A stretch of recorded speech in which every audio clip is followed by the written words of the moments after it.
Hello, I'm Tabitha and this is my very quick guide on how to put together a downloaded and printed sewing pattern, which many of you might be doing for the first time and it can be a bit overwhelming.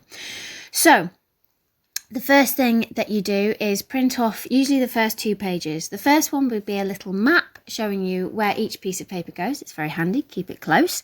The second is a print test. So you print this off and it'll have a little measure on it, usually of 10 centimetres. You match up your ruler or your tape measure with that and check that it's accurate. If it's not accurate, check your printer settings. It will usually work on either A4 or letter. Once you've got that correct, make sure your printer setting is right and print off the whole of the pattern. Once that's printed off, then what I do is I get it all in order and I cut off the right and the top edges of each piece. You'll notice that the pattern doesn't come right to the edge of the paper, it sits within. And in order to have a true match, you have to cut away some excess pieces of paper. Then I work in rows from left to right. So I put my sticky tape on the right hand edge, so the raw edge of the left hand piece of paper, and I stick it to the printed edge of the right hand piece of paper, and I work my way along in rows.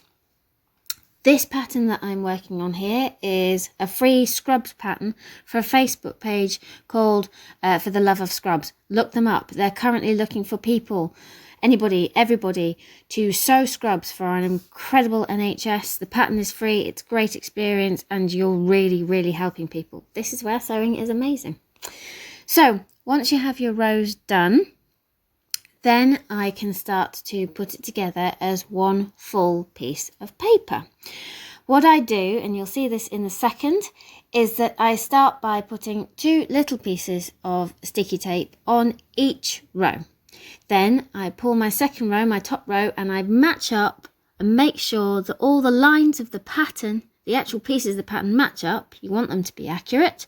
And then I go along with my sticky tape on the roll from left to right, trying to make sure there are no creases, because obviously you have to try and keep the pattern as accurate as possible, which can be tricky when there's lots of pieces of A4 paper.